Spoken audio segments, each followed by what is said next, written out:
نحمده ونستعينه ونستغفره ونؤمن به ونتوكل عليه ونعوذ بالله من شرور أنفسنا ومن سيئات أعمالنا من يهده الله فلا مضل له ومن يضلل فلا هادي له وأشهد أن لا إله إلا الله وحده لا شريك له وأشهد أن سيدنا مولانا محمدا عبده ورسوله اللهم صل على سيدنا محمد النبي الأمي وعلى آله وصحبه وسلم ثم أما بعد فقد قال الله تبارك وتعالى في كلامه العزيز أعوذ بالله من الشيطان الرجيم يا أيها الذين آمنوا كتب عليكم الصيام كما كتب على الذين من قبلكم لعلكم تتقون صدق الله المولانا العظيم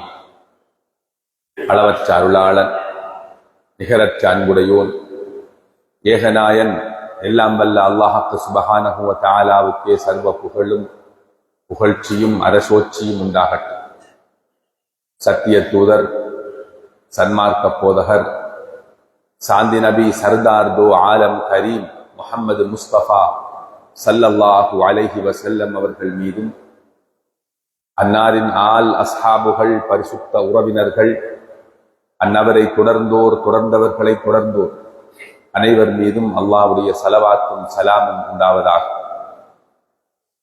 அல்லாஹ் எமக்கு கடமையாக்கி இருக்கின்ற கடமைகளுள் ஒன்றான புனிதமான ஜும்ஆவினுடைய கடமையை நிறைவேற்றுவதற்காக வேண்டி அல்லாஹுவின் மாளிகையில் ஒன்று கூடியிருக்கும் இஸ்லாமிய சகோதரர்களே, அல்லாஹ் சுப்ஹானஹு வ தஆலா நீங்கள் உங்களது வாழ்க்கையில் எந்தெந்த விடயங்களை எடுத்து நடந்து கொள்ளுங்கள் என எமக்கு கட்டளையிட்டுள்ளானோ அந்த விடயங்களை எங்களால் முடிந்த அளவு எடுத்து நடந்து கொள்ளும்படியும், எந்தெந்த விடயங்களை செய்ய வேண்டாம் தவிர்ந்து கொள்ளுங்கள், விலகிக் கொள்ளுங்கள், விலக்கிக் கொள்ளுங்கள் என எம்மை எச்சரித்துள்ளானோ அந்த விடயங்களை விட்டு முற்றுமுழுதாக ஒதுங்கி தவிர்ந்து நடந்து கொள்ளுமாறு ஆரம்பமாக எனக்கும் அப்பால் உங்களுக்கும் வசியத்தென்னும் நற்கட்டளை புறப்பித்தவனாக இஅ்திகாஃபுடைய நியத்தையும் நினைவூட்டியவனாக இன்றைய குத்பா பிரசங்கத்தினை ஆரம்பம் செய்கின்றேன்.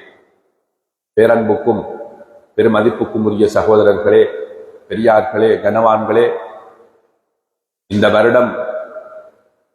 வருடமும் ரமலான் மாதத்தை அடைந்து கொள்கின்ற பாக்கியத்தை அல்லாஹ் எமக்கு தந்திருக்கின்றான்.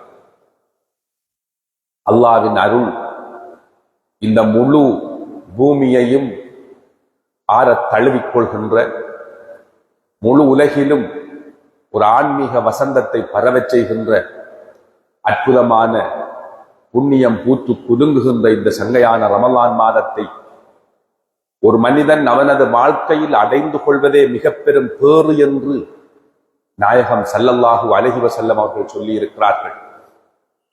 சகோதரர்களே, 11 மாத காலம் பிரிந்திருந்த நெஞ்சுக்கு மிகவும் நெருக்கமான ஒரு கௌரவமான விருந்தாளியின் வருகையை எதிர்பார்ப்பது போல எம் பெருமான் ஸல்லல்லாஹு அலைஹி வஸல்லம் அவர்கள் ரமலான் மாதத்தின் வருகையை எதிர்பார்த்து காத்திருந்தார்கள். ரமலான் மாதம் எனக்கு கிட்ட வேண்டும், ரமலான் மாதத்தை அடைந்து கொள்கின்ற பாக்கியம் எனக்கு கிடைக்க வேண்டும் என்று 2 மாதங்களுக்கு முன்பிருந்தே பிரார்த்தனை செய்தார்கள். நபியுல்லாஹி ஸல்லல்லாஹு அலைஹி வஸல்லம் அவர்களது தீராத வேட்கைக்கு பின்னால் இருக்கின்ற அம்சங்கள் என்ன என்பதைத்தான் நாங்கள் ஒவ்வொருவரும் சிந்திக்க வேண்டும். கண்ணியமிக்க சகோதரர்களே, அல்லாஹ் ரப்புல் ஆலமீன் அவனது எல்லையில்லா கருணையின் வெளிப்பாட்டை இந்த ரமலானின் ஊடாக எமக்கு வெளிப்படுத்துகிறான். மனிதன் ஷைத்தானோடு போராடி பாவக்கரைகளில் புரண்டு அவனது ஈமானை பாதுகாத்துக் கொள்வதற்காக ஒரு உண்மையான ஒரு ஈமான்தாரியாக வாழ்வதில் ஒரு மனிதன் எதிர்கொள்கின்ற சவால்களை நன்கறிந்த அல்லாஹ் ரப்புல் ஆலமீன் அந்த மனிதன் இந்த சவால்களை எல்லாம் முறியடித்து அல்லாஹ் ரப்புல் ஆலமீனோடு தனது உறவை பலப்படுத்திக் கொள்கின்ற ஓர் அற்புதமான பாலமாக அல்லாஹ் இந்த ரமலான் மாதத்தை வழங்குகிறான். சகோதரர்களே, அவைகளை நாம் ஒவ்வொன்றாக கடந்த ஹுத்துபாக்களில் தனித்தனியாக பார்த்திருப்போம். அதை பற்றி மீண்டும் இங்கே மீட்ட வேண்டிய அவசியம் இல்லை. ரமலான் மாதம் என்னென்ன பாக்கியங்களை சுமந்து வந்திருக்கின்றன, எப்படியான நன்மைகளை இந்த ரமலான் மாதத்திலே அல்லாஹ் கொடுக்கின்றான் என்பதனை எல்லாம் நாம் விலாவாரியாக விளங்கி வைத்திருப்போம். ஆம், இப்பொழுது நாம் இதில் விளங்கிக் கொள்ள வேண்டிய சில பகுதிகள் இருக்கின்றன. அவைகளை மிக கவனமாக நாம் புரிந்து கொள்ள வேண்டும். ரமலான் ஒரு தனி மனிதனோடு மட்டும் சம்பந்தப்பட்டதல்ல. ஒரு தனி மனிதனில் மாற்றத்தை ஏற்படுத்துவதை மட்டும் மையமாக நோக்கமாக கொண்டதல்ல ரமலான். ரமலானின் ஊடாக ஓர் அல்லாஹ் விரும்புகின்ற, இஸ்லாம் சொல்லுகின்ற ஒரு அழகான இஸ்லாமிய குடும்ப கட்டமைப்பு ஏற்படுத்தப்பட வேண்டும் என்பதனை அல்லாஹ் எதிர்பார்க்கின்றான். அதற்கான சந்தர்ப்பங்களையும் வழிவகைகளையும் ஏற்படுத்தி இருக்கிறான். அதே போன்று அல்லாஹு தஆலா சங்கையான ரமலானிலே சமூக ரீதியாக மிக பெரும் மாற்றங்கள் ஏற்பட வேண்டும். ஒரு சமூகத்திலே ஆன்மீக நறுமணம் கொளிக்கின்ற செயற்பாடுகள் மலர வேண்டும். சமூகத்தில் உள்ளவர்களுக்கு மத்தியில் இறுக்கமான பிணைப்பும் அன்பும் ஏற்பட வேண்டும் என்பதனை எல்லாம் அல்லாஹ் ரப்புல் ஆலமீன் இந்த ரமலானிலே அழகாக இந்த ரமலானிலே மறைத்து வைத்திருக்கிறார். சகோதரர்களே, இந்த ரமலானின் ஊடாக நாம் அடைந்து கொள்கின்ற, நாம் பெற்றுக்கொள்கின்ற இந்த பாக்கியங்கள் எப்படி இருக்கின்றது? முதலாவதாக எங்களது வீடு. நாங்கள் ஒரு தனி மனிதனிலே ரமலான் ஏற்படுத்துகின்ற மாற்றங்கள், ஒரு தனி மனிதன் பெற்றுக்கொள்கின்ற நன்மைகளை எல்லாம் நாங்கள் பார்த்தோம். நாங்கள் எல்லோரும் அறிந்து வைத்திருக்கிறோம். எனது வீடு இந்த ரமலானை எப்படி வரவேற்றிருக்கிறது? எனது வீடு இந்த ரமலானை எப்படி சந்தித்திருக்கிறது? இந்த ரமலானின் வருகைக்கு பிறகு எனது வீட்டில் எவ்வகையான மாற்றங்கள் ஏற்பட்டிருக்கிறது என்பதனை நாம் சிந்தித்து பார்க்க வேண்டும். சகோதரர்களே, நீங்கள் ஏனைய இதர காலங்களோடு இந்த ரமலான் மாதத்தை ஒப்பிட்டு பார்க்கின்ற பொழுது ஒப்பீட்டளவில் நாங்கள் விரும்பியோ விரும்பாமலோ எங்களது வீடுகளுக்குள் ஒரு ஆன்மீக வசந்தம் மலர்வதை நாம் எல்லோரும் உணர்ந்திருப்போம். எல்லோரும் சஹருடைய நேரத்தில் ஒன்றாக எழுகிறோம். எல்லோரும் ஒன்றாக தஹஜ்ஜுத் தொழுகையில் ஈடுபடுகிறோம். குடும்பமாக எல்லோரும் இருந்து ஒன்றாக இருந்து சாப்பிடுகிறோம். சகோதரர்களே, ஏனைய இதர காலங்களில் நடக்காத இந்த அம்சங்கள் எங்களது வீடுகளுக்குள் நடக்கின்றன. சுபஹ் தொழுகை கூட இல்லாமல் தூங்குகின்ற, உறங்குகின்ற வீடுகள் இன்று சகோதரர்களே இபாதத்துக்களால் நிரம்பி வழிகின்றது. ஆம், ஒரு நேர உணவை கூட ஒரு வீட்டு தலைவன் என்ற வகையில் ஒன்றாக இருந்து மனைவி குழந்தைகளோடு சாப்பிட முடியாத ஒரு சூழ்நிலையை பெற்றிருந்த நான் ரமலான் மாதத்தில் எனது மனைவி குழந்தைகளோடு இருந்து சஹர் செய்கிறேன். அவர்களோடு அன்பை பரிமாறிக்கொள்கிறேன். எங்களுக்குள் ஒரு ஆழமான புரிந்துணர்வு ஏற்படுவது போன்ற உணர்வுகளை நான் பெற்றுக்கொள்கிறேன். ஒவ்வொருவரும் நாம் அனுபவிக்கின்ற விடயம் இது. சகோதரர்களே, அவ்வாறே குர்ஆன் ஓதுகின்ற விடயம் வீட்டிலே எங்களது பிள்ளைகள், மனைவி, குழந்தைகள் போட்டி போட்டுக் கொள்கிறார்கள். நான் இந்த ரமலானிலே 2 குர்ஆன்களை முடிப்பதற்கு இருக்கிறேன் என்று ஒரு பிள்ளை சொல்ல, மற்ற பிள்ளை நான் 3 குர்ஆன்களை முடிப்பேன் என்று சபதம் எடுத்து போட்டி போட்டுக் கொண்டு குர்ஆனை ஓதுவதில் முந்திக் கொள்கிறார்கள். இஃப்தாருடைய நேரம், அருள் நிறைந்த இஃப்தாருடைய நேரத்தில் எல்லோரும் ஒன்று சேர்க்கும். இஃப்தாரை மகிழ்ச்சியாக எல்லோரும் ஒன்றாக குடும்பமாக இருந்து இஃப்தாருடைய அந்த வணக்கத்தில் ஈடுபடுகிறோம். இஃப்தாருக்கு முன்னுள்ள நேரத்தில் துஆ அங்கீகரிக்கப்படுகின்ற நேரம் என்பதனை ஞாபகம் செய்து தகப்பன், தாய், பிள்ளைகள் என்று எல்லோரும் தனித்தனியாக கையேந்தி பிரார்த்தனை செய்கின்ற ஓர் அழகான சூழல் எங்களது வீடுகளுக்குள் மலர்கின்றன. ஆம், இந்த ரமலானின் மூலம் அல்லாஹ் ரப்புல் ஆலமீன் எங்களது வீடுகளுக்குள் ஏற்படுத்துகின்ற மாற்றத்தை நாம் அனுபவிக்கிறோம், பார்க்கிறோம். இது இந்த ரமலான் மாதத்திற்கு மட்டும் சொந்தமானதல்ல. இது ஏனைய இதர காலங்களிலும் தொடர வேண்டும். தஹஜ்ஜுத் என்பது ரமலான் மாதத்திற்கு மட்டும் சொந்தமான தொழுகை அல்ல. காலமெல்லாம் குடும்பத்தோடு எல்லோரும் தஹஜ்ஜுடைய நேரத்தில் எழுந்து தஹஜ்ஜுத் தொழுகின்ற அந்த பழக்கத்தை ஏற்படுத்திக் கொள்ள வேண்டும் என்ற பயிற்சியை அல்லாஹ் ரமலானின் மூலம் எங்களுக்கு தருகிறான். ரமலானிலே ஒருவரை ஒருவர் தாங்கிக் கொள்கிறோம், ஒருவர் மற்றவர் மீது அன்பு செலுத்துகிறோம், எங்களது ஏனைய குடும்ப உறவினர்களை சென்று தரிசிக்கிறோம். நான் எவ்வளவு உலோபியாக இருந்தாலும் சகோதரர்களே, நான் எனது குடும்ப உறவை பேண வேண்டும் என்ற முனைப்பில் பல்லாயிரம் ரூபாய்களை, பல லட்சம் ரூபாய்களை செலவு செய்து குடும்பத்தில் உள்ள ஏழை எளியவர்கள் வறியவர்களுக்கு உதவி செய்கிறோம். ஆம், ரமலான் எங்களை எந்தெந்த வகையில் பயிற்றுவிக்கின்றன என்பதனை புரிந்து கொள்ள வேண்டும் என்பதற்காகத்தான் இதனை சொல்லுகிறேன். இவைகளெல்லாம் ஒரு அழகான சிறந்த சமுதாய கட்டமைப்பை நோக்கி எம்மை அழைத்துச் செல்கின்றன. சமூக ரீதியாக ஒரு மிக பெரும் புரட்சியை, ஒரு ஆன்மீக புரட்சியை ரமலான் ஏற்படுத்துகின்றது. இஸ்லாம் எதிர்பார்க்கின்ற ஓர் அழகான ஆட்சியும் சுபீட்சமும் அமைதியும் ஒரு சமூகத்திலே நிலை கொள்வதற்கான அனைத்து ஏற்பாடுகளையும் ரமலான் செய்து வைத்திருக்கின்றது. சகோதரர்களே, ஒரு சமூகத்திலே காணப்படுகின்ற ஏழை, பணக்காரன், படித்தவன், பாமரன், ஆண்டி, அரசன், இவ்வாறு வாழ்க்கையில் எதிரும் புதிருமாக பயணிக்கின்ற எல்லோரையும் ஒரே நேர்கோட்டில் ஒன்று சேர்த்து இணைத்து ஒரு மைய புள்ளியில் வைத்து எல்லோரும் ஒருவர் மற்றவரை புரிந்து கொள்கின்ற, நான் பணக்காரன், அவர் ஏழை என்ற பிரிகோடுகளை தாண்டி, அவைகளை தாண்டி சிந்திக்கின்ற ஒரு மனோநிலையை ரமலான் எமக்கு வளர்க்கின்றது. ஏழையின் பசியை உணர்கின்ற சந்தர்ப்பத்தை ஒரு பணக்காரனுக்கு கொடுக்கிறது. சகோதரர்களே, எல்லோரும் குறித்த ஒரே நேரத்தில் நோன்பு நோக்க வேண்டும், குறித்த நேரத்தில் நோன்பு திறக்க வேண்டும்.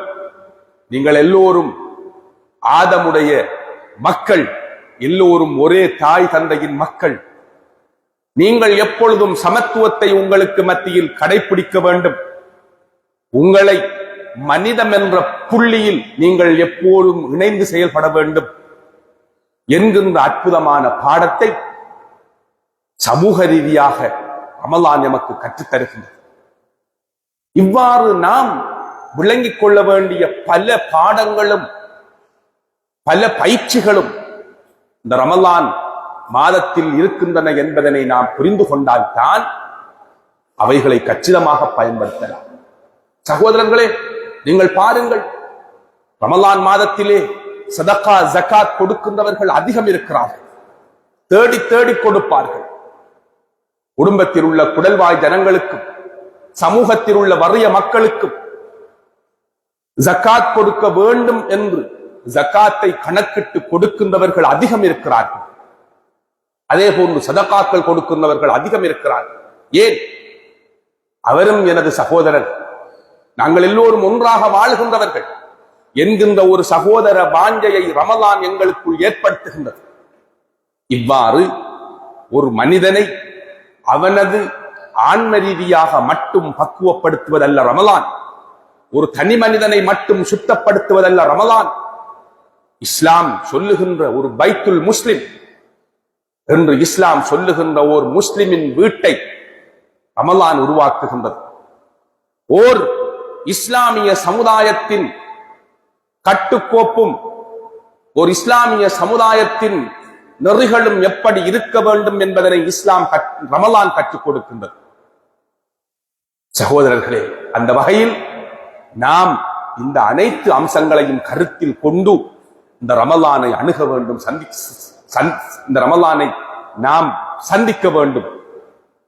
இன்றைய எனது குத்துபாவில் முக்கியமாக சமூக ரீதியாக ரமலான் ஏற்படுத்துகின்ற இந்த மாபெரும் மாற்றத்தின் பிரதான காரணிகளாக இருக்கின்ற வாலிபர்கள்.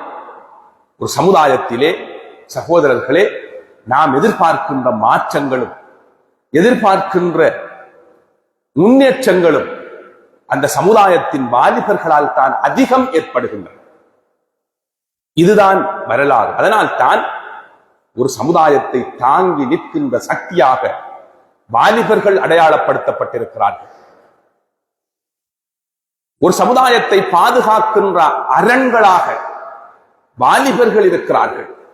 எப்பொழுது அந்த அரண் வீழ்ந்து விடுகிறதோ அப்பொழுது அந்த சமுதாயம் வீழ்ந்து விடுகிறது. அந்த சமுதாயம் அழிவை நோக்கி போகிறது.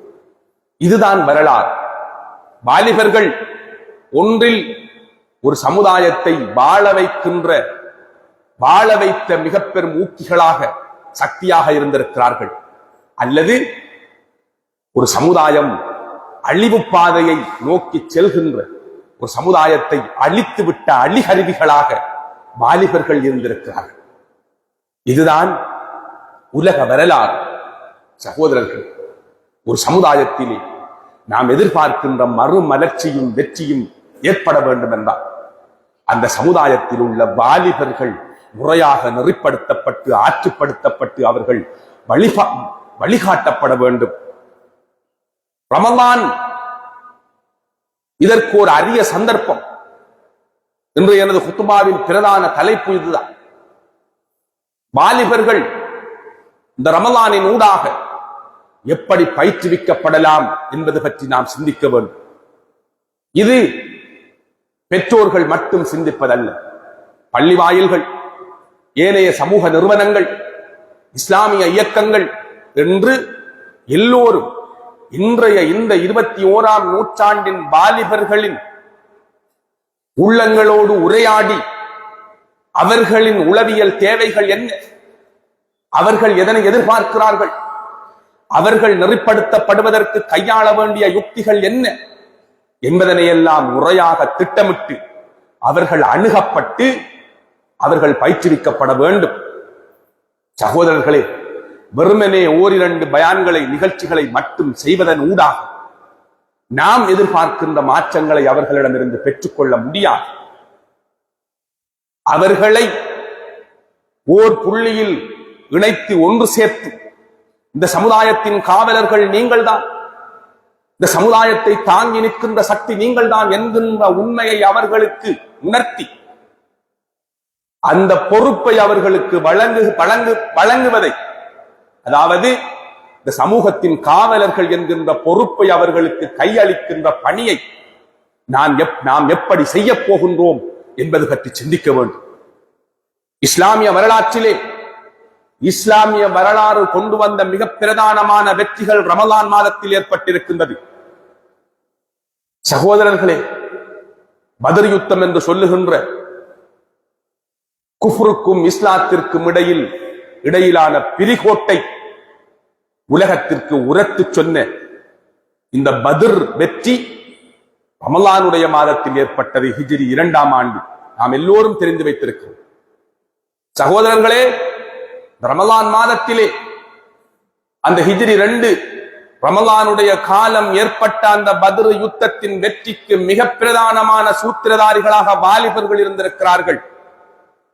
இஸ்லாத்தின் மிக பெரும் எதிரியாக ஒரு கொடுங்கோலனாக செயல்பட்ட அபூ ஜஹலை வெட்டி வீழ்த்துவதற்கு துணை போன மிகச் சிறிய 2 பதின்வயதினர்களின் வரலாற்றை படித்து பாருங்கள்.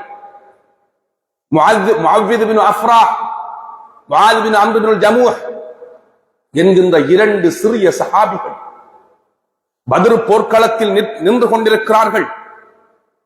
அங்கே அபூ ஜஹல் தென்படுகிறான். அவனை வெட்டி வீழ்த்த வேண்டும். இவன்தான் இஸ்லாத்தின் எழுச்சியின் எதிரியாக இருக்கிறான். இவன் வீழ்த்தப்படுகின்ற பொழுதுதான் இந்த தீனுல் இஸ்லாம் முழு உலகிற்கும் கொண்டு செல்லப்படும் என்கின்ற சிந்தனையை அல்லாஹ் அவர்களுக்கு உதயமாக்குகிறான். அவர்கள் எடுத்த பிரயத்தனங்கள், மிக பெரும் படை பட்டாளத்தோடு இருந்த அபூ ஜஹலை அவர்கள் அணுகிய விதம், சகோதரர்களே, இவை ஒன்றும் சம்பவமாக படித்துவிட்டு செல்வதற்கான விஷயங்கள் அல்ல. சிந்தித்து பாருங்கள். இவ்வாறு சொல்லுவதற்கு பல விடயங்கள் இருக்கிறது. ஃபத்ஹ் மக்கா, மக்காவுடைய வெற்றி, இஸ்லாம் ஜஸீரத்துல் அரப், அரபு தேசத்திலே நிலை கொண்டு விட்டது என்பதை உலகத்திற்கு பகிரங்கமாக சொன்ன வெற்றி. அந்த வெற்றியின் சூத்திரதாரிகள் மிக முக்கியமான பங்காளர்களாக இருந்த வாலிபர்களின் வரலாற்றை படியுங்கள். நபியுல்லாஹி ஸல்லல்லாஹு அலைஹி வஸல்லம் அவர்கள் சொன்னார்கள், குஸ்தந்தீனியா, கொஸ்தாந்தினோபிள் வெற்றி கொள்ளப்படும். சொன்னார்கள், லதுஃப்தஹுன்னல் குஸ்தந்தீனியா வலநிஅமல் அமீரு அமீருஹா வலநிஅமல் ஜைஷு தாலிகல் ஜைஷ். ரோம் சாம்ராஜ்யத்தின் மிக முக்கியமான ஒரு தலைநகராக பார்க்கப்பட்ட கொஸ்தாந்தினோபிள் வெற்றி கொள்ளப்படும். அதனை வெற்றி கொள்கின்ற அமீர் மிகச் சிறந்தவர்.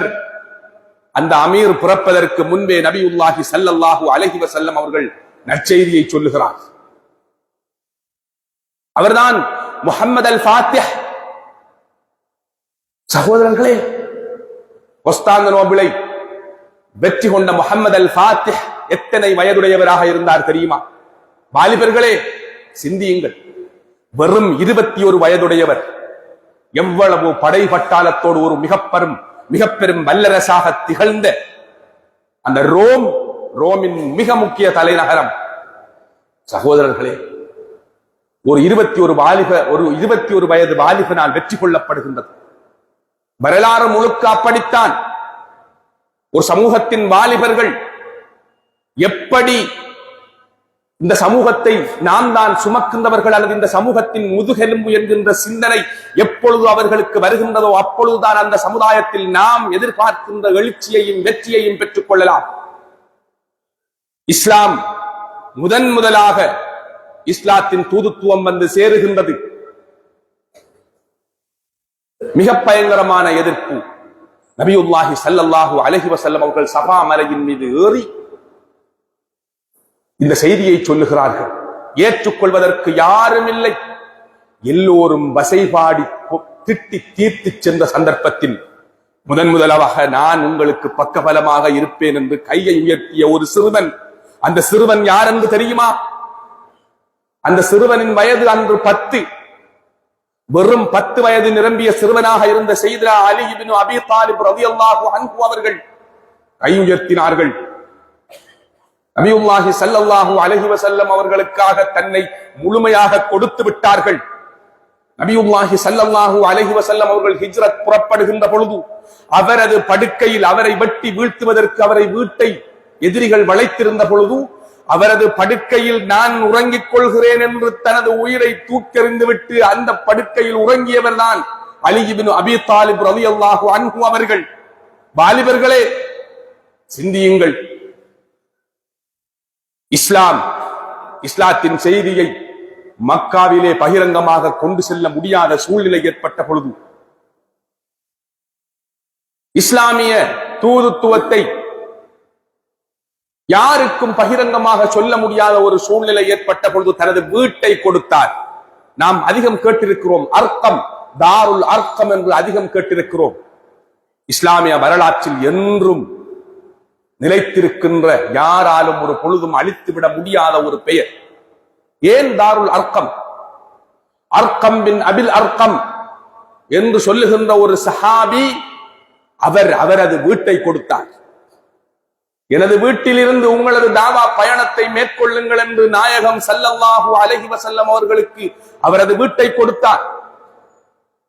அன்று அவரது வயது எத்தனை தெரியுமா? வெறும் 16 வயது. இன்று 16 வயதில் இருக்கின்ற ஒரு வாலிபன் இதனை சிந்திக்கட்டும். Abu Jahl, Utbah, Shaybah, Abu Lahab போன்ற மிக பெரும் கொடிய வம்பர்களை எல்லாம் எதிர்த்து இந்த தீனுல் இஸ்லாத்தின் தூதுத்துவத்தை உலகத்திற்கே கொண்டு செல்வதற்கான முதலாவது சென்டர் அர்க்கம் ரலியல்லாஹு அன்ஹு அவர்களது வீடு. அந்த வீட்டை கொடுத்த சஹாபி வெறும் 16 வயதுடையவராக இருந்தார். வரலாறு முழுக்க அப்படித்தான் இருக்கிறது. நபியுல்லாஹி ஸல்லல்லாஹு அலைஹி வஸல்லம் அவர்கள் இந்த உலகை விட்டு பிரிந்த பிறகு அபூபக்கர் சித்தீக் ரலியல்லாஹு அன்ஹு அவர்கள் பாரசீகம் வெற்றி கொள்ளப்பட வேண்டும் என்று ஒரு படையை தயார் செய்து அந்த படைக்கு தளபதியாக உசாமத் பின் ஸைத் ரலியல்லாஹு அன்ஹு அவர்களை நியமிக்கிறார். சகோதரர்களே, வெறும் 18 வயது நிரம்பிய சஹாபியாக இருக்கிறார். ஒரு வல்லரசு வெற்றி கொள்ளப்படுவதற்கு கால்நடையாகவும் குதிரையிலும் ஒட்டகத்திலும் சகோதரர்களே சென்று நாடு விட்டு நாடு சென்று ஒரு வல்லரசையே வெற்றி கொண்டு வருவதற்கு தலைவராக அமீராக நியமிக்கப்பட்டவர் உசாமத் பின் ஸைத். வெறும் 18 வயது நிரம்பிய ஒரு சஹாபி. அவர்களது மனோநிலை, அவர்களது சிந்தனை, அவர்களது உள தைரியம் எப்படி இருந்திருக்கும் என்று சிந்தித்து பாருங்கள். வடாபிரிக்க நாடுகள், இன்று வடாபிரிக்க நாடுகள் இஸ்லாமிய நாடுகள், பெரும்பாலான நாடுகள் அல்ஜீரியா, ஜிபூத்தி, டியூனிசியா போன்ற நாடுகள் வடாபிரிக்காவின் அதிகமான நாடுகளை வெற்றி கொண்டு விட்டு உக்பத் பின் நாஃபிஅ பயணிக்கிறார். அட்லாண்டிக் சமுத்திரம் குறுக்கிடுகின்றது. அவர் சொல்லுகிறார், எனக்கு இந்த சமுத்திரம் இங்கே குறுக்கிடவில்லை என்றால் நான் இதையும் தாண்டி படை நடத்தி இருப்பேன் என்பதற்கு ரப்பே நீ சாட்சியாக இரு. முஹம்மத் ஸல்லல்லாஹு அலைஹி வஸல்லம் அவர்களது ரப்பின் மீது சத்தியமாக நான் இதையும் தாண்டி இந்த படையை கொண்டு சென்றிருப்பேன் என்று சொல்லுகிறார். சிசிலி, கொஸ்டாந்தினோபிள், ஸ்பெயின் ஊடாக முழு ஐரோப்பாவிற்கும் இஸ்லாத்தை கொண்டு செல்வதற்காக புறப்பட்ட தாரிக் பின் ஜியாத் சகோதரர்களே வெறும் 18 வயதுடையவராக இருந்தார். இஸ்லாமிய வரலாற்றிலே நாடு விட்டு நாடு, கண்டம் விட்டு கண்டு, தேசம் விட்டு கண்டம் விட்டு கண்டம், தேசம் விட்டு தேசம் இந்த இஸ்லாத்தின் தூதுத்துவத்தை, இந்த செய்தியை கொண்டு சென்ற மிக பெரும் தூதுவர்கள் 10 வயதுடைய வாலிபர்கள். எங்கே எங்களது வாலிபர்கள் என்று கேட்கிறேன். சிந்தியுங்கள். முஸஅப் பின் உமைர் பலருக்கும் பல்வேறு வகையான மாயையும், பல்வேறு வகையான மோகமும், பல்வேறு வகையான மயக்க நிலையில் இருக்கிறார்கள் எங்களது வாலிபர்கள். அதற்கு பல காரணிகள் இருக்கிறது. அவர்களின் தவறு அல்ல. சிந்திக்க வேண்டும் அவர்களை பற்றி. ஒரு காலத்திலே மாணவர் நிகழ்ச்சி என்ற ஒரு நிகழ்ச்சியை எல்லா இயக்கங்களும் செய்து வந்தது. அதிகமான இயக்கங்கள், தப்லீக் ஜமாத்திலே மாணவர் நிகழ்ச்சி மிக பிரபலமான நிகழ்ச்சி. அதே போன்று ஜமாத், ஒவ்வொரு அமைப்புகளும், ஜமாத்தே இஸ்லாமி ஒவ்வொரு அமைப்புகளும் இதனை செய்தது. இன்று அப்படியான நிகழ்ச்சிகள் மிக குறைவு அல்லது முறைப்படுத்தப்பட்டதாக இல்லை என்று சொல்ல வேண்டும். சகோதரர்களே, வாலிபர்களை நாம் எந்த இடத்தில் ஒன்றிணைக்கிறோம் என்று சிந்திப்போம். பள்ளிவாசலில் தொழுகை நடாத்துகிறோம், தொழுகிறோம். ரமலானுடைய காலம், கடல் புடலாக பாரிய பல ஏற்பாடுகளை செய்து ஒன்று சேர்ந்திருக்கிறோம். ஆனால் நாம் இங்கே காண்கின்ற முகங்கள், நாம் வளமையாக காண்கின்ற அதே முகங்கள் தான். அதே வயோதிபர்கள், பெரியவர்கள் அல்லது சின்னஞ்சிறியவர்கள், உம்மாவோடு பாப்பாவோடு பள்ளிவாசலுக்கு வந்திருக்கின்ற சின்னஞ்சிறுசுகள், பள்ளிவாசலில் ஓடி விளையாடுகின்ற சிறுசுகள், அவர்களைத்தான் காண்கிறோம். சகோதரர்களே, வாலிபர்கள் என்று சொல்லுவதற்கு விரல் விட்டெண்ணப்படுகின்ற ஒரு சில வாலிபர்கள் தான் பள்ளிவாசலுக்குள் இருக்கிறார்கள். மற்றவர்கள் எங்கே? ரமலான் மாதம், ரமலானுடைய காலம் அவர்களால் எப்படி கடத்தப்படுகின்றது என்று கேட்கிறேன். ஆம், எங்களது வாலிபர்கள் அதிகமானவர்கள் நோன்பு நோக்கிறார்கள், இல்லை என்று சொல்லவில்லை. ஆனால் அவர் யார், வாலிபர்கள் என்றால் யார் என்பதனை அவர்கள் இன்னும் புரிந்து கொள்ளவில்லை. அதுதான் ஒரு பேருண்மை. நீ யார்? உனக்கு அல்லாஹ் தந்திருக்கின்ற அற்புதமான சக்தி என்ன? உனக்கு முன்னால் இருக்கின்ற பொறுப்புகள் என்ன என்பதை அவன் உணரவில்லை அல்லது உணர்த்தப்படவில்லை. சகோதரர்களே, பகல் நேரங்களில் அதிகமானவர்கள் தூங்குகிறார்கள். அதிகமான வாலிபர்கள் கிட்டத்தட்ட 12-1 மணி, நோன்பு காலத்தில் மட்டுமல்ல, எல்லா காலங்களிலும் அதிகமானவர்கள், எல்லோரையும் சொல்லவில்லை, கண்ணியமான வாலிபர்களே, இந்த சமுதாயத்தை நாளை ஆளப்போகின்ற தலைவர்களே, எல்லோரையும் சொல்லவில்லை. இது ஒரு அபத்தமான நிலை. ஒரு ஆபத்தான நிலை. இரவு விடிய விடிய விழித்திருக்கிறார்கள். பகல் நேரம் முழுக்க தூங்குவது. குறிப்பாக ரமலான் காலம் என்றாலே ஒரு களியாட்ட காலம் என்று பலரும் எண்ணுகிறார்கள், வாலிபர்கள் எண்ணுகிறார்கள். இரவு முழுக்க முழுக்க பாதைகளில் சுத்துவது, 2 3 பேராக மோட்டார் சைக்கிள்களில் சுத்துவது. சகோதரர்களே, கடந்த கால அனர்த்தங்கள், கடந்த காலங்களில் ஏற்பட்ட அனர்த்தங்களை மையமாக வைத்து எத்தனையோ விழிப்புணர்வு நிகழ்வுகள் செய்யப்பட்டன. இதில் ஏதாவது மாற்றங்கள் வந்திருக்கிறதா என்று கேள்வி எழுப்புகின்ற அளவில் தான் இன்றைய நிலை இருக்கிறது. யாரையும் குறை கூறுவதற்காக சொல்லவில்லை. சிந்தியுங்கள். மிக பயங்கரமான நிலை. சகோதரர்களே, ஒரு சிறுபான்மை நாட்டிலே, அதாவது சிறுபான்மையாக நாம் வாழுகிறோம். பல்லின சமூகங்களுக்கு இடையில் ஒரு சிறுபான்மை சமூகமாக முஸ்லிம்கள் இந்த நாட்டிலே வாழ்ந்து கொண்டிருக்கிறார்கள். எவ்வகையான எதிர்ப்புகளையும் எவ்வகையான அழுத்தங்களையும் சவால்களையும் இஸ்லாமியர்கள் என்ற வகையில் இந்த நாட்டிலே கடந்த சில தசாப்தங்களாக சந்தித்து வருகின்றோம் என்பதனை நான் சொல்ல தேவையில்லை. இந்த நாட்டில் வாழுகின்ற முஸ்லிம்கள் நாட்டுடைய சட்டத்திட்டங்களை பேணுவதில்லை. இந்த நாட்டில் வாழுகின்ற முஸ்லிம்கள் இந்த நாட்டை நேசிப்பதில்லை என்று பகிரங்கமாக சொல்லுகிறார்கள். பகிரங்கமாக முஸ்லிம்களை சாடுகிறார்கள். சகோதரி, 100% உண்மை அல்ல. ஆனால் இதற்கு நாம் எல்லோரும் விதிவிலக்கானவர்களும் அல்ல. எங்களில் சிலர் செய்கின்ற செயற்பாட்டினால் ஒட்டுமொத்த இஸ்லாமிய சமூகமும் தலை குனிந்து குற்றவாளி கூண்டில் நிற்க வேண்டிய சூழ்நிலைக்கு தள்ளப்படுகிறோம். சிந்தியுங்கள். நாம் யார்? எங்களது வரலாறு என்ன? வாலிபர்களே, உங்களது 10 வயதில் 17, 18, 19, 20 வயதாக இருக்கின்ற பொழுது எங்களது முன்னோர்கள், எங்களது வரலாற்று நாயகர்கள் என்ன செய்தார்கள் என்ற வரலாற்று பக்கங்களையாவது கொஞ்சம் படித்து பாருங்கள். முஸஅப் இப்னு உமைர் ரலியல்லாஹு அன்ஹு என்கின்ற ஒரு வாலிப சஹாபி. சகோதரர்களே, வாலிபர்களே, உங்களுக்காக சொல்லுகிறேன், கவனமாக கேளுங்கள். ஒரு வாலிபர் சாதாரணமான ஒரு வாலிபர் அல்ல. ஒரு செல்வ சீமாட்டியின் மகன், ஒரு மிக பெரும் கோடீஸ்வரன், ஒரு இளவரசன் போன்று வாழ்ந்தவர். தனது பாதணிக்கு தங்கப்பட்டியால் செருப்பணிந்தவர். பாதணிக்கு தங்கத்திலான பட்டியிட்டு செருப்பணிந்தவர்.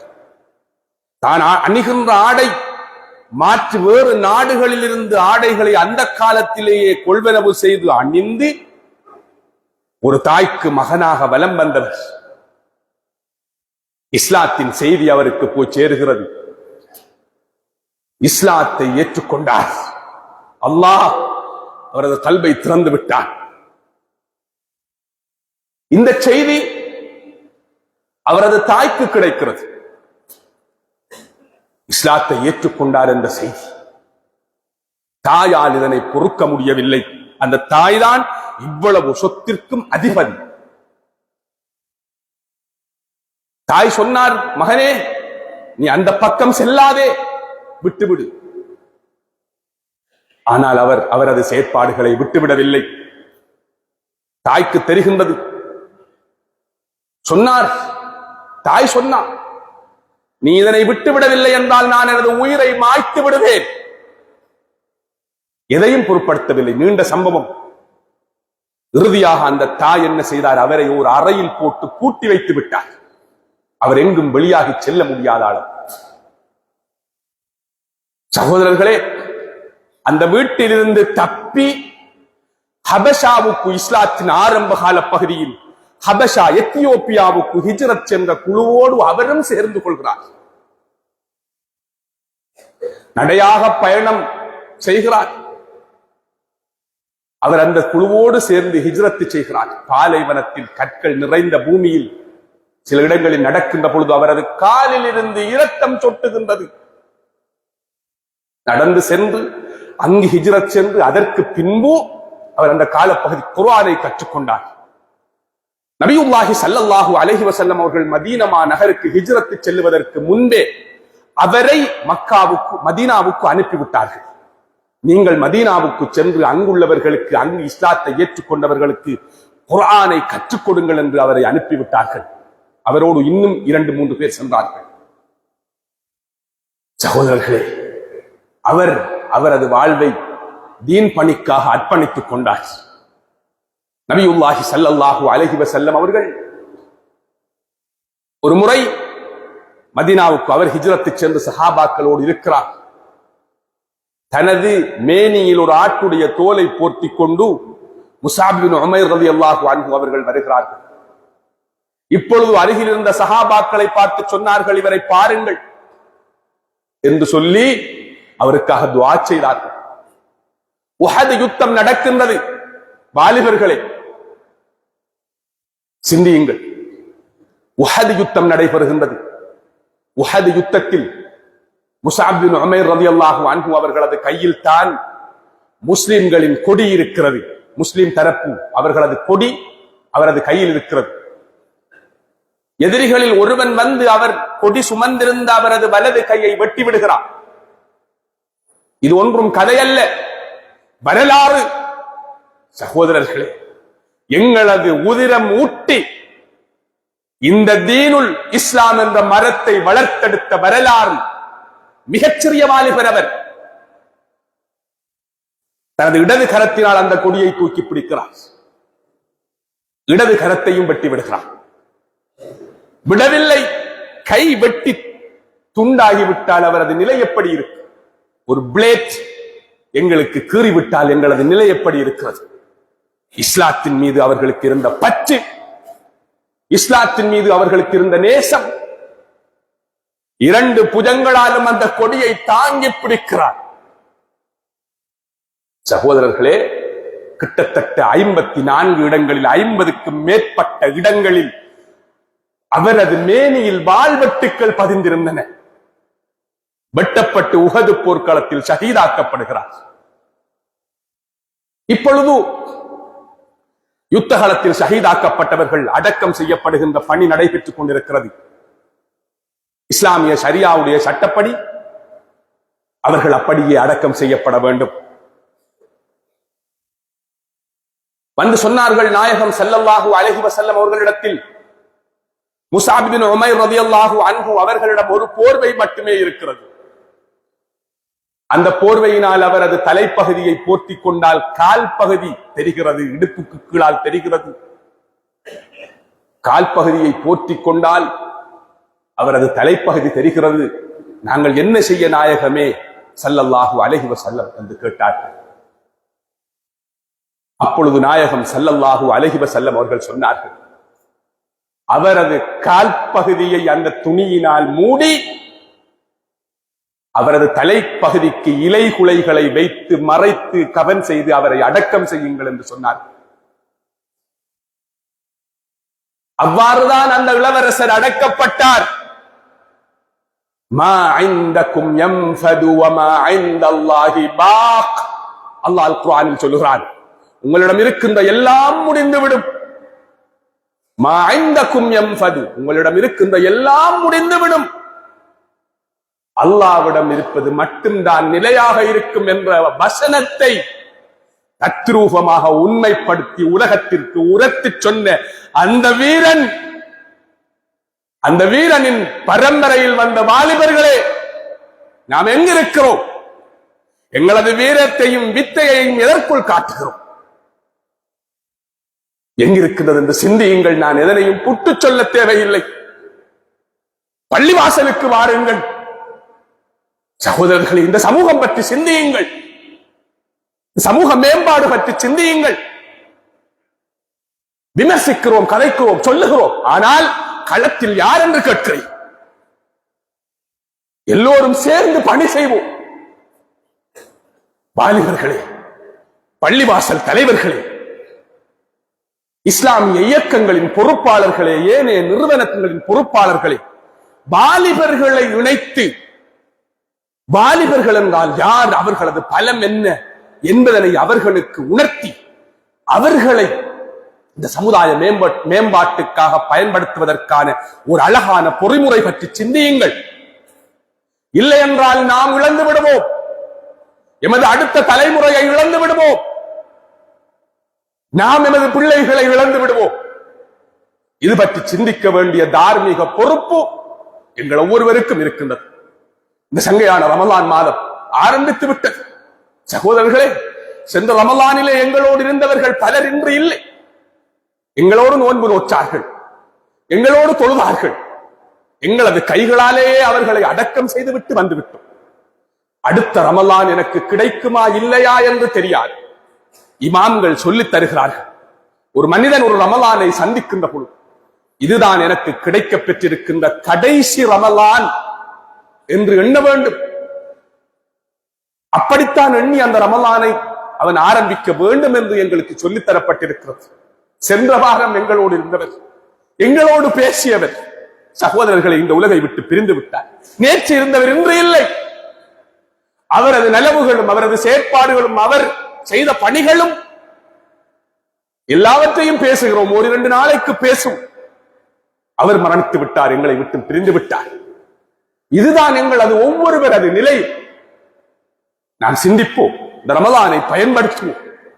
இந்த ரமலானின் ஊடாக நாம் எம்மை சுத்தப்படுத்திக் கொண்டு அந்த ரப்புல் ஆலமீன் அல்லாஹ்வை நெருங்குவோம். வல்லவன் அல்லாஹ் எம் அனைவரையும் ஏற்று கபூல் செய்து கொள்வானாக. அவன் அந்த நல்லடியார்கள் அது கூட்டத்திலே எங்கள் எல்லோரையும் சேர்த்தருள்வானாக. யா அல்லாஹ், எங்களது தப்பு தவறுகளை மன்னித்தருள்வாயாக. எங்களது பாவங்களால் எங்களை தண்டித்து விடாதே யா அல்லாஹ். எங்களது பாவங்களால் எங்களால் சுமக்க முடியாத சுமைகளை சுமத்தி விடாதே யா அல்லாஹ். எங்களை மன்னித்து விடு யா அல்லாஹ். யா அல்லாஹ் ரப்பே ரஹ்மானே, பொழிகின்ற மழையை எங்களுக்கும் விவசாயிகளுக்கும் எல்லோருக்கும் சாதகமானதாக ஆக்கி யா அல்லாஹ். இந்த மழையை எங்களுக்கு பாதகமாக ஆக்கி விடாதே யா அல்லாஹ். இந்த மழையை எங்களுக்கு பாதகமாக ஆக்கி விடாதே யா அல்லாஹ். யா அல்லாஹ் ரப்பே ரஹ்மானே, எங்கள் எல்லோரையும் வறுமையான கஷ்டமான சூழ்நிலையிலிருந்து மீட்டெடுத்து விடு யா அல்லாஹ். விவசாயிகளுக்கு உதவி செய்ய அல்லாஹ், அவர்கள் இழந்தவற்றை மீட்டி கொடுத்து விடு யா அல்லாஹ். யா அல்லாஹ் ரப்பே ரஹ்மானே, எங்களது பாவங்களால் எங்களை தண்டித்து விடாதே யா அல்லாஹ். எங்கள் எல்லோரையும் ஏற்றுக்கொள் யா அல்லாஹ். எங்களது வாலிபர்களை ஏற்றுக்கொள் யா அல்லாஹ். அவர்களை நேரான வழியில் நடாத்தி யா அல்லாஹ். அவர்களுக்கு உதவி செய்ய அல்லாஹ். இந்த தீனை சுமந்து உலகெங்கும் செல்லுகின்றவர்களாக அவர்களை ஆக்கி யா அல்லாஹ். ஆமீன் ஆமீன். வ ஆகிரு தஅவானா அனில் ஹம்துலில்லாஹி ரப்பில் ஆலமீன். அல்ஹம்துலில்லாஹில் லத்தீஃபில் கரீம் அர்-ரഊஃபிர் ரஹீம் அல்-அஸீஸில் ஹகீம் الذي هدانا لدين الإسلام وجنبنا طريق الغواية والتأثيم فضلا منه ونعمة والله ذو الفضل العظيم. وأشهد أن لا إله إلا الله وحده لا شريك له وأشهد أن سيدنا مولانا محمدا عبده ورسوله. اللهم صل على سيدنا محمد النبي الأمي وعلى آله وصحبه وسلم. ثم أما بعد، فيا أيها العباد الحاضرين، اتقوا الله حق التقوى. وقال تعالى: أعوذ بالله من الشيطان الرجيم. يا أيها الذين آمنوا اتقوا الله حق تقاته ولا تموتن إلا وأنتم مسلمون. صدق الله المولانا العظيم. بارك الله لي ولكم في القرآن العظيم، ونفعني وإياكم بما فيه من الآيات والذكر الحكيم. أقول قولي هذا وأستغفر الله العظيم الجليل لي ولكم ولسائر المسلمين من كل ذنب فاستغفروه إنه هو الغفور الرحيم.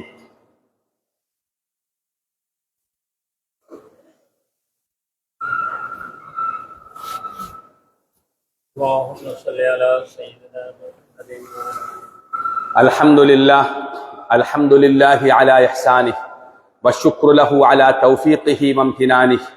وأشهد أن لا إله إلا الله وحده لا شريك له وأشهد أن سيدنا مولانا محمدا عبده ورسوله.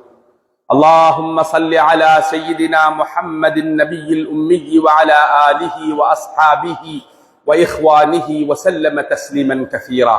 ثم أما بعد، فيا أيها العباد الحاضرين، اتقوا الله حق التقوى واستمسكوا من الإسلام بالعروة الوثقى واحذروا المعاصي فإن أقدامكم على النار لا تقوى.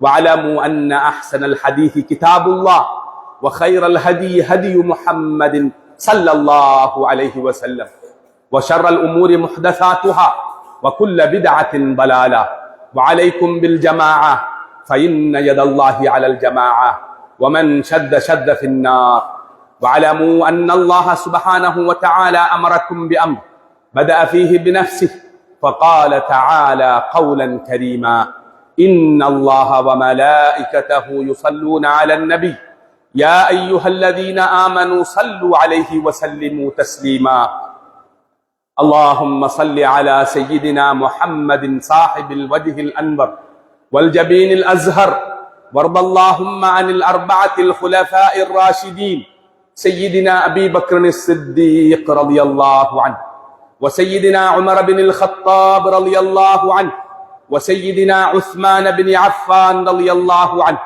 وسيدنا علي بن أبي طالب رضي الله عنه وعن بقية الصحابة والتابعين ومن تبعهم بإحسان إلى يوم الدين وعنا معهم بعفوك وكرمك وإحسانك يا أرحم الراحمين اللهم أعز الإسلام والمسلمين وأذل الشرك والمشركين وانصر عبادك الموحدين اللهم ادفع عنا الغلا والببا والربا والزنا والزلازل والمحن وسوء الفتن ما ظهر منها وما بطن عن بلدنا هذا خاصة وعن سائر بلاد المسلمين عامة يا رب العالمين آمين. ربنا آتنا في الدنيا حسنة وفي الآخرة حسنة وقنا عذاب النار آمين.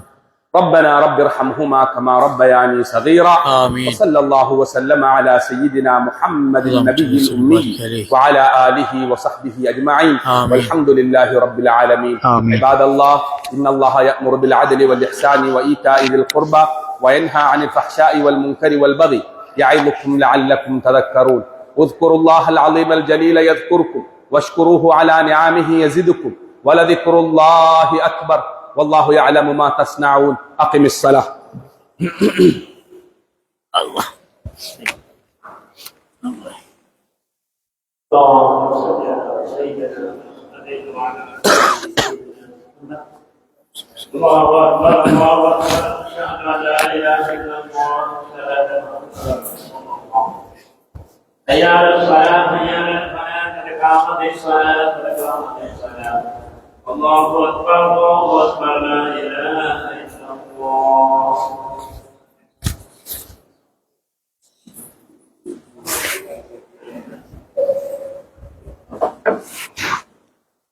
استووا للصلاة رحمكم الله اعتدلوا في صفوفكم رحمكم الله முதிகால்களை பார்த்து சஃப்களை சீராக்கும் அல்லாஹ் ரஹ்மத் செய்வானா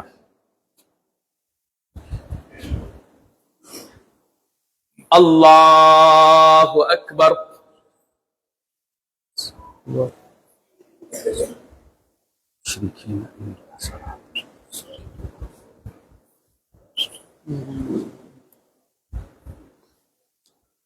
بسم الله الرحمن الرحيم الحمد لله رب العالمين الرحمن الرحيم مالك يوم الدين إياك نعبد وإياك نستعين اهدنا الصراط المستقيم صراط الذين أنعمت عليهم غير المغضوب عليهم ولا الضالين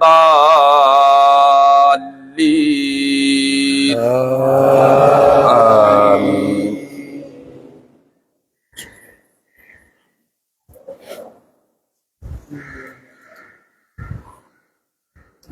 بسم الله الرحمن الرحيم يا أيها الذين آمنوا إذا نودي للصلاة من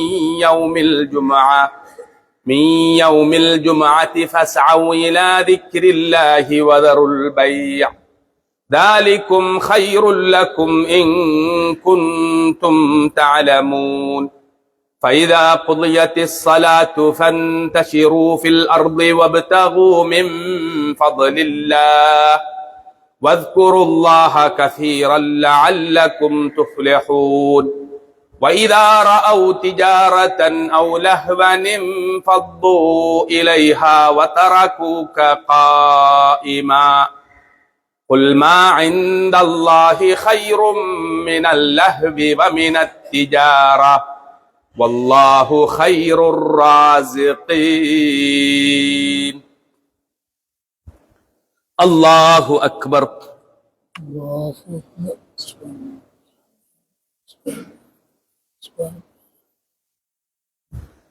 سمع الله لمن حمده.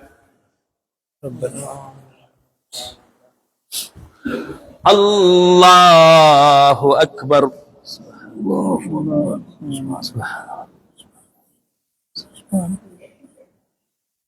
الله أكبر.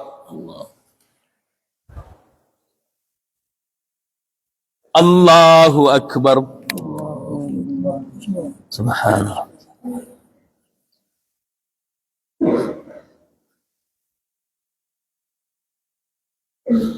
الله أكبر.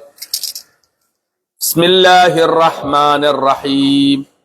الحمد لله رب العالمين الرحمن الرحيم مالك يوم الدين إياك نعبد وإياك نستعين اهدنا الصراط المستقيم صراط الذين أنعمت عليهم غير المغضوب عليهم ولا الضالين.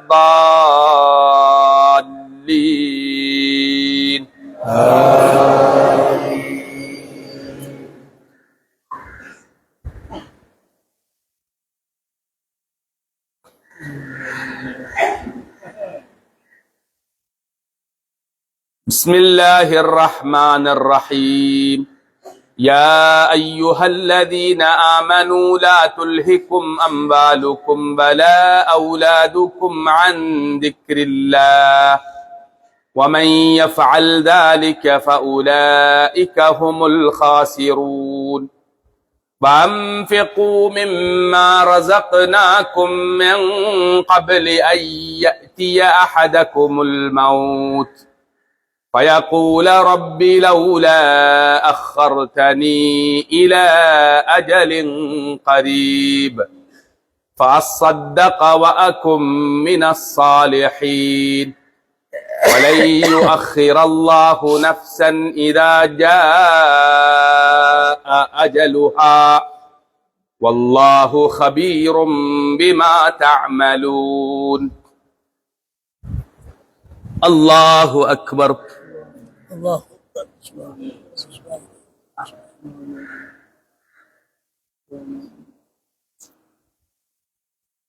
سمع الله لمن حمده.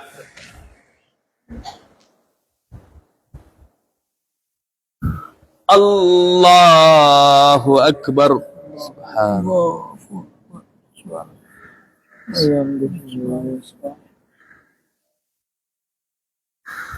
الله أكبر.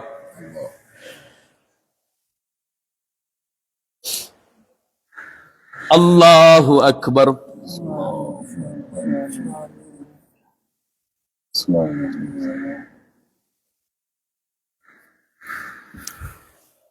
الله أكبر. تحيات مباركات الصلوات السلام عليك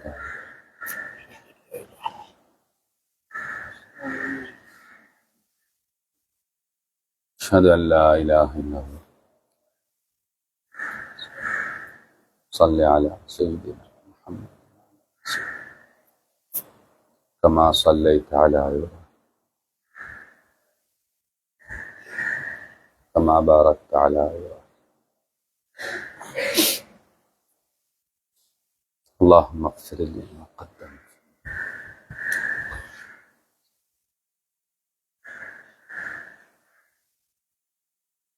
سبحانك. السلام عليكم ورحمة الله. السلام عليكم ورحمة الله. الله أكبر. استغفر الله استغفر الله استغفر الله. اللهم أنت السلام ومنك السلام تبارك ذا الجلال والإكرام. الحمد لله رب العالمين حمدا يوافي نعمه ويكافي مزيده. آمين. اللهم صل على رسولك سيدنا محمد النبي الأمي وعلى آله وصحبه وسلم. آمين. اللهم اغفر لنا ذنوبنا وخطايانا كلها يا رب العالمين. اللهم أنعشنا وجبرنا وارفعنا وارزقنا واهدنا لصالح الأعمال والأخلاق، إنه لا يهدي لصالحها ولا يصرف سيئها إلا أنت. اللهم حوالينا ولا علينا، اللهم حوالينا ولا علينا، اللهم حوالينا ولا علينا. اللهم على الضراب والآكام وبطون الأودية ومنابت الشجر. اللهم إنا نعوذ بك من جهد البلاء ودرك الشقاء وسوء القضاء وشماتة الأعداء. ربنا آتنا في الدنيا حسنة وفي الآخرة حسنة وقنا عذاب النار. ربنا اغفر لنا ولوالدينا، ربنا رب ارحمهما كما ربياني صغيرا. وصلى الله وسلم على سيدنا محمد النبي الأمي وعلى آله وصحبه أجمعين. سبحان ربك رب العزة عما يصفون وسلام على المرسلين والحمد لله رب العالمين.